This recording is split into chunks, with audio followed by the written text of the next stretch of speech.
আসসালামু আলাইকুম।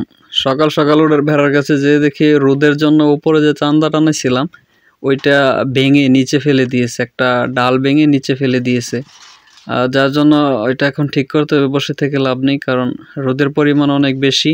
এটা না থাকলে বাচ্চাগুলো অসুস্থ হয়ে যাবে। তো যার জন্য আমি ওই ভাঙা যে ডালটা আছে বেড়ার সাথে ওইটা ছোট মানে খুলে নেব ভালোভাবে।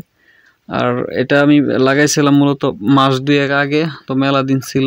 এটা করেছে মূলত ওই যে পুরুষটা আছে ওই সম্ভবত গা ঘেঁষাঘেঁষি করতেছিল, তো যার কারণে রশির সাথে হয়তো বা টান খেয়ে ওই ডালটা ভেঙে গেছে, নিচে পড়ে গেছে।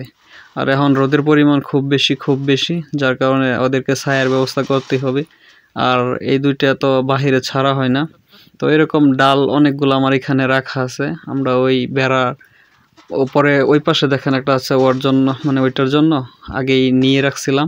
এরকম অনেকগুলো মরা ডাল গাছের, এগুলো মরুভূমি থেকে নিয়ে এসে এখানে রেখে দিছি আমরা, কারণ আমরা জানি যে এখন এগুলা ভাঙবে, যার জন্য রাখতে হবে।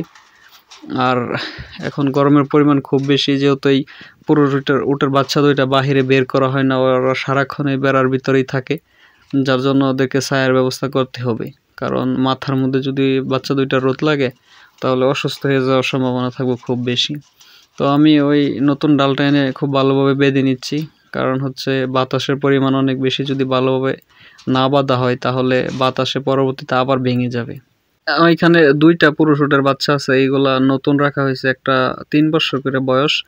যদিও উট সাধারণত ৫ বছর আগে ডাকে নেয় না পুরুষ উটের বাচ্চা, তো এটারে আরো ২ বছর খাওয়ায় লালন পালন করতে হবে, তারপরে ডাকে আনা যাইব। এর আগে মানে আসে না, ৫ বছর আগে পুরুষ উটের বাচ্চা ডাকে আসে না। তো আমার ডাল বাঁধা শেষ, এখন ওই রশি টানা দিতে হবে। তো একটা মাথা আমি নিয়ে আসছি, যেহেতু এরকম সোজাসুজি ডাল পাওয়া যায় না এই মরুভূমির মধ্যে, এই গাছগুলো সব এই আঁকা বাঁকাই হয়।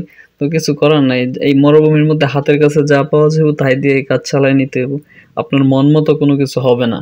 আর এগুলার এখন বাহিরে বের না করার মূল কারণ হচ্ছে, এগুলার বাহিরে বের করলে বাকি যে উটগুলো আছে ওইগুলোর সাথে খুব বেশি দুষ্টামি করে, ওই খাওয়ার নামতে গন্ডমোলা দুষ্টামি করে। দুষ্টামি করার কারণে বাকি অন্য উটগুলা এক জায়গায় দাঁড়িয়ে খেতে পারে না, যার জন্য এদেরকে এই সারাক্ষণ এই বেড়ার মধ্যেই রাখা হয়। বিকেলবেলা ৪টা-৫টার দিকে ১-২ ঘন্টার জন্য একটু বাহিরে হাঁটা চলার জন্য বের করা হয়।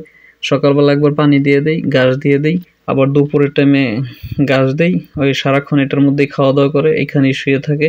তো যার জন্য আর কি এটা খুব বেশি জরুরি, কারণ যেহেতু রোদের পরিমাণ অনেক বেশি সেহেতু এটা করতেই হবে।